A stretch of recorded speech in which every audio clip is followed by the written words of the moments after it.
정책 사안에 관한 몇 가지 좀 질문을 드리도록 하겠습니다. 이제 위원장님께서는 20대 국회 때 이른바 태완이법, 네. 그러니까 이제 그 살인범의 공소시효를 폐지하는 법안을 이제 만드셨어요. 실제 그 우리 국민들한테도 도움을 주고 이런 네. 성과가 있습니다. 네. 근데 이제 이게 시행되고 나서 현실적으로 검증을 해보니까 예. 보완해야 될 사안들이 있다면 네. 어떤 내용입니까? 네. 예. 태완이법은 대구 골목길에서 5살짜리 애기가 공부방 간다고 나가는데 그 애기가 무슨 누구랑 원한이 있었겠어요. 근데 그 애기를 목을 제껴서 입안에다 황산을 들어보는 사건입니다. 15년이 다 돼가는데 부모가 범인을 잡아달라는데 범인을 못 잡고 있어요. 그 얘기를 제가 TV로 보다가 내가 도와줘야 되겠구나 라고 해서 돕는데 또 안 돼요. 그래서 아예 법으로 만들어서 15년이 지나도 끝까지 이 범인을 잡는 수사를 해야 되겠구나라고 해서 그 법을 만들게 됐고 통과가 됐는데 당시 국회에서 좀 민기적거렸어요. 그러면서 정작 그 아기에 대한 공소시효가 끝나버렸죠. 그래서 아이러니하게도 태완이 때문에 만든 태완이법은 태완이에게는 적용을 못하고 다른 그래도 태완이가 하늘의 별이 돼서 다른 많은 사람들의 그 억울한 그 살인 사건을 해결하게 됐죠. 그 살인 사건을 해결하는 것 중에 아주 대표적인 사례가 약촌오거리 살인 사건. 재심 영화 보셨죠? 예, 그 약촌오거리 살인 사건은 공소시효가 15일 남았었어요. 그런데 그 법이 통과돼서 제가 그거 해결하려고 막 열심히 해서 빨리빨리 공소시효가 제가 그 법안 통과시킬 때 한 달 정도밖에 안 남았어요. 그래서 통과시킨과 동시에 시행하게 만들고 청와대 국무회의에서 그걸 통과시켜야 되는데 대통령이 박근혜 대통령이 휴가를 가신 거예요. 휴가에서 그거를 결재를 합니다. 그래서 이게 통과되고 15일 남겨놓고 실행이 되게 돼서 약촌오거리 살인 사건이 해결됐고요. 그 다음에 또 해결된 게 이번에 화성 연쇄 살인 사건에 이춘재를 잡게 된 거죠. 그러니까 소급해서 형벌을 주진 못하지만 진짜 범인을 잡게 되니까 가짜로 올감했던 그때 약촌오거리 살인 사건 15살짜리가 범인이었어요. 그 사람이 새로 세상에 살게 된 거죠. 이 화성 연쇄 살인범도 그 전에 장애가 있었던 분이 범인이었거든요. 그분도 새로 살아나게 됐고 이 법안을 하다 보니 보완했으면 하는 것은 사실은 소급하고 싶은 겁니다.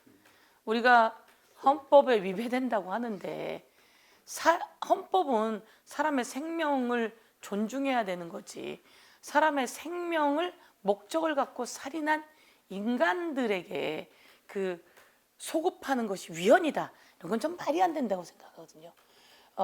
위헌이라고 하는 것은 사람의 생명을 잔인하게 살해한 경우에는 위헌의 소급의 대상이 아니어야 됩니다.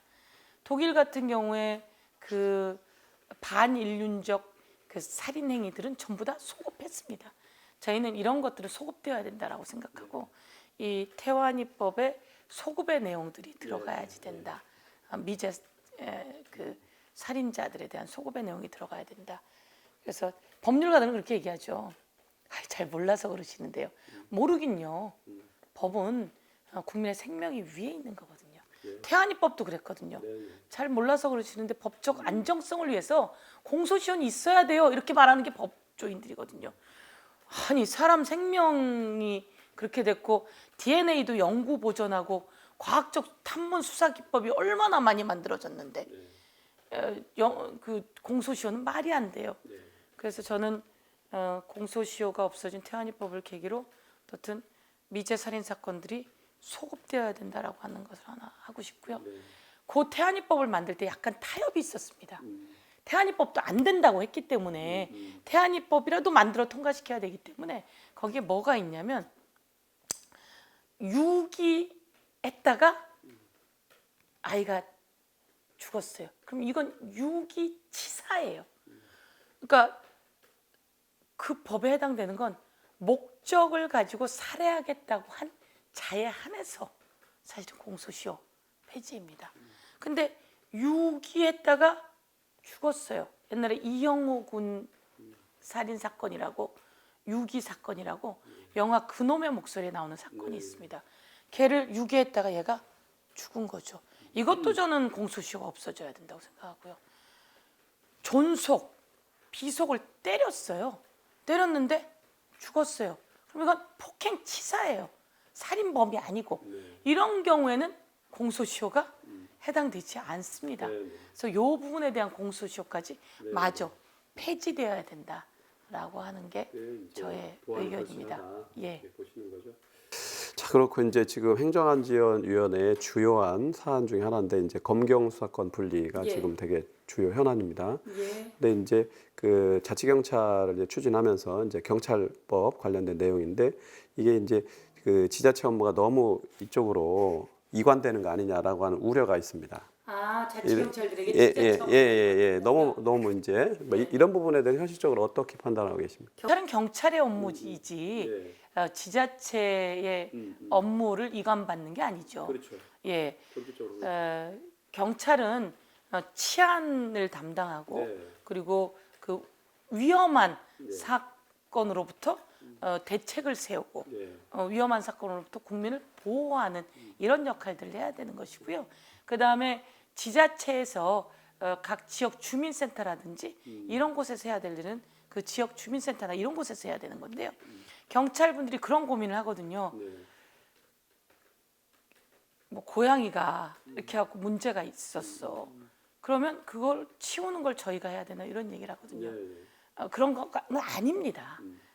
경찰은 현장에서는 현실적으로 그런 어떤 지점들이 경찰은 그 광장에서 술을 먹은 주치자들이 난동을 부린다. 그럼 그런 사람들 난동 부리지 못하게 하고 지역에서 그 공원에서 사람들이 산책을 하고 있는데 그런 사람들을 행패를 부린다. 그런 사람들을 정리하게 하고 교통에 그 저기 뭐라 할까 교통이 소통이 잘 안 된다. 그럴 때 이 병목 현상이나 이런 것들을 해결하고 하고 교통 관련 지금 하듯이 그런 업무들을 하면 되는 거다 이렇게 생각하고 그다음에 좀 더 자치경찰로서 해야 될 업무를 더 찾아낼 수는 있겠죠. 그렇지만 지자체는 지자체가 해야 될 업무가 있고 경찰은 경찰이 해야 될 업무가 있는 거죠. 업무 분장은 명료하게 이제 정립을 하면 되는 거고 자치경찰의 자치의 방점을 찍어서 주민들의 안전의 질을 그것도 수준을 높이는 것과 관련된 새로운 어떤 것들이 생길 수가 있는데 이게 이제 그 기존의 지자체하고의 업무의 중복성이라든가 또 그 부분에 대한 어떤 이견이라든가 이런 게 있을 수 있는 거죠 사실은. 요거를 이제 잘 정리를 해주시면. 지경찰 분들은 지역에 보이스피싱이 났어요. 보이스피싱 범인 잡아야지. 뭐 지자체가 하는 뭐 예를 들면 지자체는 그런 거 하거든요. 방역도 하시고 소중한 일들을 해요. 그리고 지역의 독거노인들도 살펴드리고 이런 일을 하는 건 아니잖아요. 그렇죠. 경찰이. 그런데 독거노인이 어려운 일이 생겼어.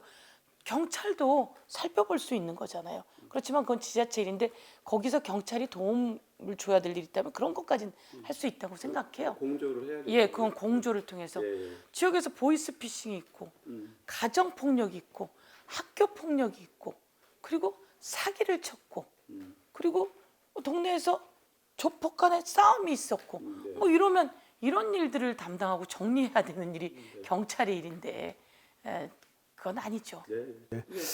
자 이제 이어서 그 국가수사본부 신설이 옥상옥이다 이런 비판이 일각에 있습니다. 어떤 입장이십니까? 국가수사본부를 만들게 된 건 검경 수사권 조정에서 나온 거거든요. 대한민국의 검찰이 수사도 하고 그다음에 기소도 했단 말이에요. 그리고 경찰이 하는 수사를 지휘했었거든요. 그러다 보니까 너무 권력이 문제가 있을 수 있다. 그래서 검찰은 기소를 중심으로 해서 국민을 보호하고 그리고 경찰은 수사를 중심으로 하자. 그러다 보니까 사실 검찰이 하던 수사도 내려오게 되고 검찰의 지휘를 받는 게 아니라 경찰 스스로 수사를 해야 되거든요. 그러면 경찰의 수사 양이 엄청나게 많아집니다. 그러면 자치경찰의 일을 하면서 수사를 또 다 할 수는 없게 되는 거거든요. 이 엄청난 일들이 많아지면 일정한 경찰도 자기 그 수사하는 일정한 원칙들을 가지고 수사를 지휘하고 그리고 기존에 했던 그 지휘의 내용을 하고 그 수사의 영역을 만들어내고 그리고 인권 수사를 하게 하고 그리고 정보 수사를 하게 하고 최고의 전문 수사관이 되게 하면서 국민을 보호하는 일이어야 되잖아요. 그러니까 국민을 그 나쁜 범죄로부터 보호하는 전문적인 수사를 해내려면 그걸 전업적으로 담당할 기구가 필요한 거죠. 그래서 국가수사본부라고 하는 기구를 만들어야지 돼요.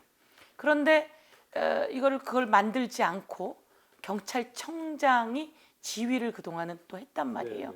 경찰청장이 그러면 검찰에서 지휘하던 지휘까지 많이 넘어오는 내용까지 다 하다 보면 경찰청장의 권한이 너무 비대하게 됩니다. 그래서 경찰청장은 양쪽을 조정하고 행정적 업무를 하고 전체 뭐 이런 일들을 하게 되고 수사를 전문적으로 맡을 기관이 필요하고 그러나 그 과정 속에서 또 국정원의 대공수사도 오거든요.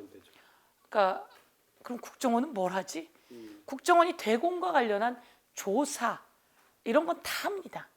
조사와 정보 수집은 다 하고 그런 틀 속에서 수사 그것까지 하고 또 수사까지 하면 거기도 또 내가 정보까지 다 수집했는데 수사할 때 편견이 생기거든요.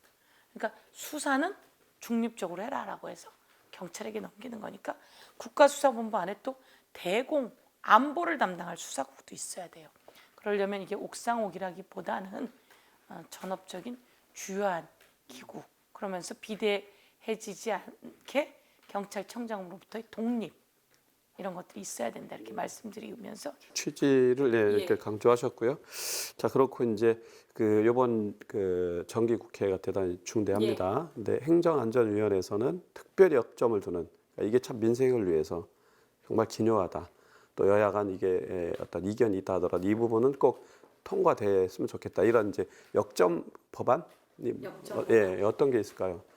이런 역할도 하고 싶다. 행정안전위원회는 행정안전위원회 산하기관에 각 16개 시도 지자체가 다 있습니다. 그리고 행정안전위원회는 그러니까 중앙집권적 국가였다. 저희가 사실 그렇게 얘기하잖아요. 그래서 청와대와 정부에서 다 한다. 이렇게 되는데 청와대와 정부에 있는 권한을 아까 경찰이 국가수사본부와 경찰청과 자치경찰로 나눠서 국민을 위한 경찰로 거듭나라 이렇게 하듯이 이 행정안전위원회에서도 지금 정부 대통령의 공약이기도 했고요. 국가가 갖고 있던 권력을 지방으로 나누는 작업을 합니다. 지방 분권입니다. 그래서 우선 먼저 한 게 중앙이 예산을 갖고 있고 싶죠. 예산을 꼭 쥐고 조금씩 나눠주면서 컨트롤도 하고 싶은데 그렇게 하다 보면 지방이 스스로 크지를 못합니다. 그래서 지방 분권 차원에서 벌써 1단계 재정이 약 그 1년에 8조 정도 내려갈 수 있게 해놨습니다. 그러면 지방이 스스로 쓸 수 있는 비용들이 늘어나게 되는 거죠. 그래서 우선 이 행정안전위원회에서 하는 가장 주요한 과제 법안이라고 하면 지방 분권입니다. 지방 재정 분권, 지방 자치 분권 이렇게 됩니다. 그래서 이번 정기국회 때 심도 깊게 논의돼야 될 법이 지방자치법입니다. 그래서 지방자치법, 지방자치법 안에는 그 지방이 스스로 사실 지방이 자꾸 소멸하는 것들이 있잖아요. 소멸하는 것들을 살리는 작업들, 그리고 지방 스스로 결정을 하게 하는 작업들 이렇게 하고 지방 재정이 내려가는 부분.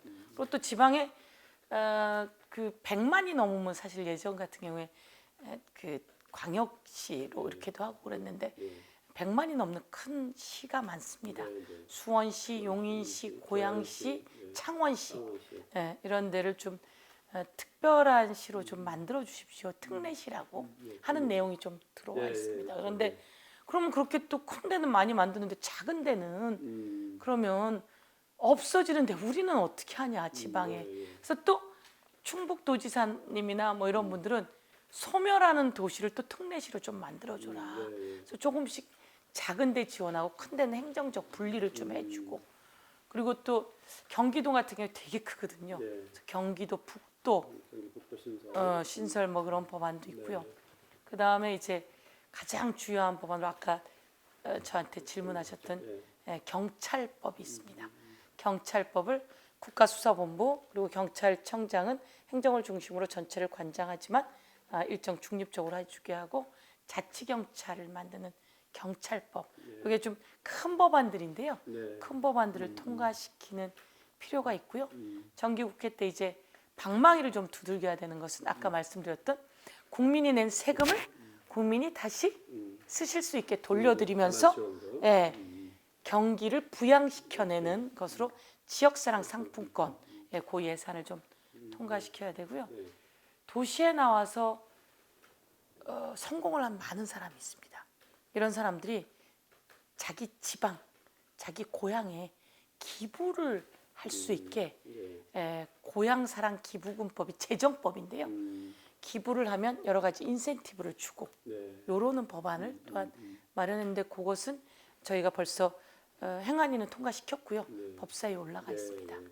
이렇게 행정과 경찰 또 안전을 위한 여러 가지 법안들 그리고 예산을 돌려드리는 내용 이게 이번에 정기국회에서 꼭 해야 될 일들입니다.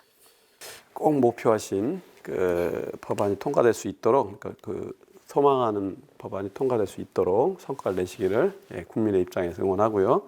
조금 이제 소프트한 좀 뭐 추석 명절 목전이기 때문에 우리 그 정치인 서영교라는 분이 어떤 분인지 매력을 공감할 수 있는 질문을 한 두 가지만 드리겠습니다. 감사합니다. 상생을 저희는 좋아합니다.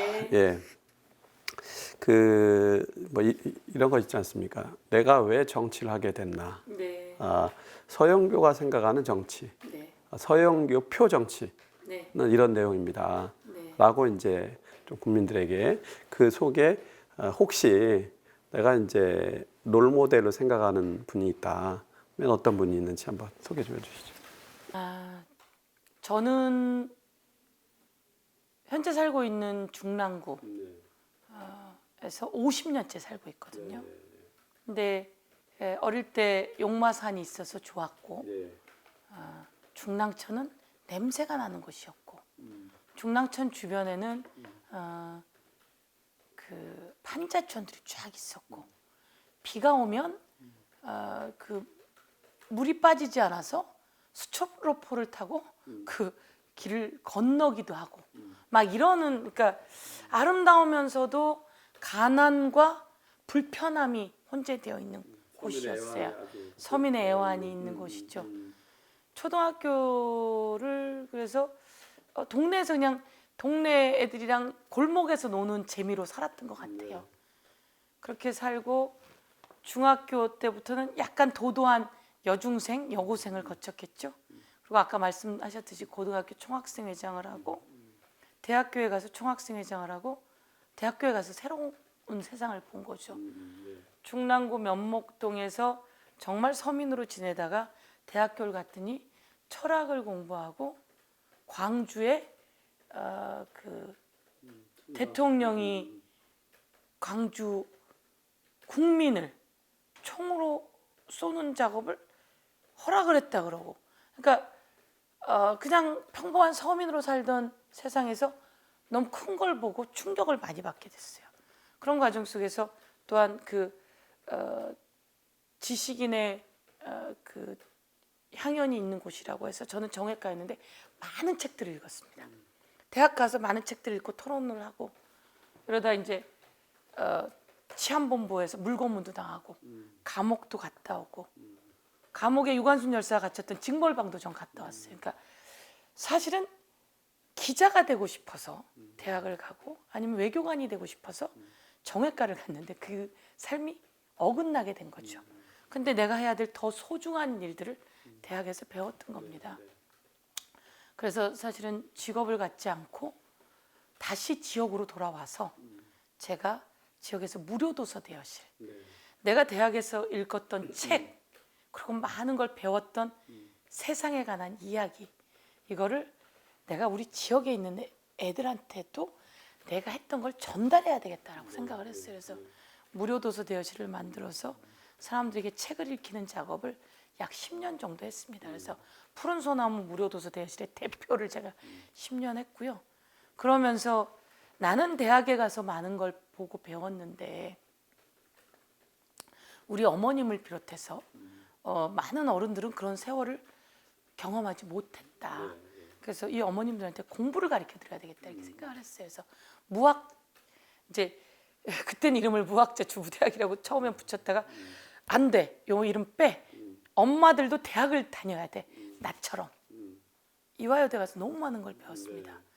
그래서 저는 이화여대를 좋아합니다.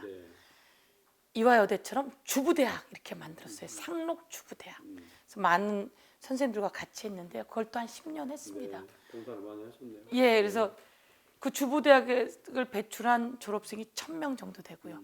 저희 지역구에는 웬만하면 다 어머님들이 제 제자입니다. 선생님 그러시죠.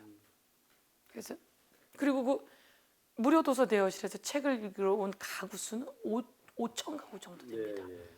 거기에 학생들이 벌써 다 커가지고요. 어른들이 돼가지고 제 후원자. 예. 제가 했던 일은 국민은 되게 소중한데 기회를 많이 제공받지 못했고 나는 배운 게 그런 것들을 우선 많이 배워서 이 부분을 같이 전달해야 되겠다. 광주의 이야기도 대학교 때 배운 거다. 전달해야 되겠다. 이런 생각을 하면서 했다가 제가 이제 정치를 하게 된 것은 서민들은 내 새끼도 잘나게 하고 싶어서 가외도 시키고 학원을 보내는데 제가 제 아이들을 키우다가 저도 당연히 그렇게 생각을 했죠. 근데 어느 날 다 마지막 단계에서 고3쯤 돼서 이게 아니구나라고 하는 걸 그때서야 깨달았어요. 아이는 내가 강제로 데리고 다닌다고 크는 게 아니라 혼자 놔둬서 계기를 줘야지 크는구나라고 하는 걸 제 아이 둘을 키우면서 배우게 됐습니다. 그래서 제가 제 아이 키우면서 배워서 큰애 때 큰애가 저를 그냥 놔둬주세요. 그리고 놔뒀더니 정말 나래를 펴면서 잘하는 거예요. 그래서 제가 이거다. 우리 동네 부자도 아닌데 이 학원비 하다가 가족도 그냥 다 지치고 애들도 지치고 이러지 않는 세상을 좀 만들어 봐야 겠다라고 시작해서 그 제가 살아온 삶과 그리고 서민들은 우선 높은 직위도 못 갖고 돈도 조금 버는데 그 돈을 엉뚱한 데다 다 써버리고 그래서 그러지 않게 내가 법도 좀 만들어서 학비도 좀 만들어서 주고 독일처럼 그리고 높은 자리가 그렇게 해서 가는 자리 아니라 나처럼 갈 수 있어요 라고 하는 걸 제가 청와대 춘추관장 했잖아요. 하고 보니까 나보다 평범한 사람들이 훨씬 더 소중한 사람이라는 걸 높은 자리 가서야 알았어요. 저도 봉사 그 무료도서 대여실 주부대학 10년 하고 청와대를 가고 싶은 생각이 굴뚝 같았지만 가서 보니 아 이게 다 국민들의 힘에서 나오는구나라고 하는 걸 알아서 여러분이 소중한 분들입니다. 이런 얘기를 하고 싶었어요. 되게 공자왈 맹자왈 같지만 그게 절실해서 저는 사실은 치안본부에 물고문 당하고 감옥에 가 있는 동안은 죽을도 가능하다라고 생각을 했었어요. 그러고 났는데 딱 나오게 되니까 삶을 새로 얻은 삶이고 저희 어머님은 맨날 수배당해서 쫓겨다니는 내 딸을 보지를 못하다가 이 아이가 동네에 와서 그런 일을 하니까 너무 좋으셔서 직업까지는 얘기 안 하고 매달 용돈을 주셨어요. 김치랑 다 담가 주시고. 네. 그래서 제가 그런 분이 소중하다. 여러분이 소중하다. 저희 어머님 당신이 너무나 귀한 분입니다. 라는 얘기를 하고 싶어서 사실 이제 정치는 어머님이 얘기하신 거죠. 저한테. 내가 너 정치 시키려고 40년 기다렸다. 그러니까 저한테 지역에 와서 무료도서 대여실 할 때도 한 번도 불평불만을 안 하시면서도 정치를 시키려고 하셨다는 거예요. 어머니의 마음을 예, 어머님이 법과 제도를 통하여 서민들을 돕고 어머님이 면목시장 딸도 국회의원 되는 거 보여줘. 내가 너 정치시키려고 40년 기다렸다. 내가 세상을 떠날 날이 얼마 안 남았다. 너 내가 세상 떠나고 나면 후회할 거다. 빨리 해라. 이런 얘기를 파킨슨으로 병원에 입원했다 퇴원해서 오신 날 저에게 그 얘기를 하시는 거예요. 그때까지도 어머님 집에 얹혀 살았어요. 어머님 애들 키워주셨으니까. 근데 분가해라. 병원에 갔다 오시면 이제 내가 몸이 아프니까 이젠 네가 날 좀 돌봐 이러셔야 되잖아요. 예. 평생 저를 지원하셨으니까. 예. 그래서 어머님이 분가해라. 예. 그래야 너도 다른 걸 할 수 있다. 라고 해서 그렇게 해서 출마를 하게 됐는데 제가 또 안 하니까 제 목소리나 이런 걸로 제가 막 나서서 출마할 것 같잖아요. 예. 근데 그렇진 않고 오빠한테 후보 등록을 네가 시켜줘라. 예. 그래서 오빠가 사실 후보 등록을 했어요. 제 후보 등록을. 동생에게 그때 이제 사업을 하고 있었는데 그만두고 누나 운전을 해줘라.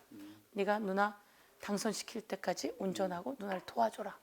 그래갖고 그 친구가 그걸 그만두고 제 운전을 해주고 이렇게 해서 이제 정치를 하게 됐고 많은 법을 만들었어요. 수많은 법을 만들었는데 제가 끝내는 고교 무상교육법을 제가 대표 발의한 그 법이 통과돼서 대한민국의 고등학생들이 등록금 없이 고등학교를 다닙니다. 가장 보람 있는 법안 네. 하나로 네. 으뜸으로 꼽으시는 거예요? 태완이법이 사실은 제일 힘든 사람들을 위한 거고 고교 무상교육법은 대한민국의 보편적으로. 보편적으로 모든 학부모와 학생들을 위한 거고 네.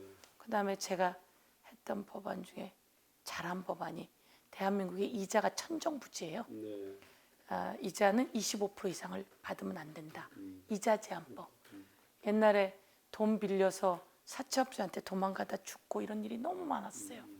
그래서 이자는 25% 이상은 못 받아 딱 제한해 놓고 지금은 사채업자가 밤 뭐 6시가 넘으면 돈 달라고 독촉 못 해요. 이게 제가 만든 법이에요. 불법 채권 추심 방지법. 네. 그래서 그거 이렇게 만들어 가지고 딱 피에타 3법이라고 딱 해서 통과시켰어요. 그래서 요즘은 사채업자한테 그렇게 시달리진 않는. 네. 그래서 어떤 그때 했던 그 생각을 와서 하고 있는. 정치를 하신 보람이 그런 그죠? 네. 서민을 돕고 국민의 삶을 개선하는데 실제적으로 기여하는 법안을 만든 그래서 보람을 많이 느끼신다는 말씀으로 일단 정리하겠습니다. 네. 박수로 마치겠습니다. 서민들의 언론, 네. 내일신문 그리고 내일신문의 가장 중요한 언론인 김종필 정치부장님 함께하는 김종필 TV 파이팅! 한 번 더 할까요? 파이팅! 아 준비된 리더죠. 제가 우리 동네예요. 그래요? 우리 용마산. 제가 만든 곳이에요. 저 둘레길. 요 둘레길. 네, 저 둘레길이 6km예요. 되게 자연 친화적이고. 네. 싹 들어가서 제가 용마산 밑에서 자랐어요.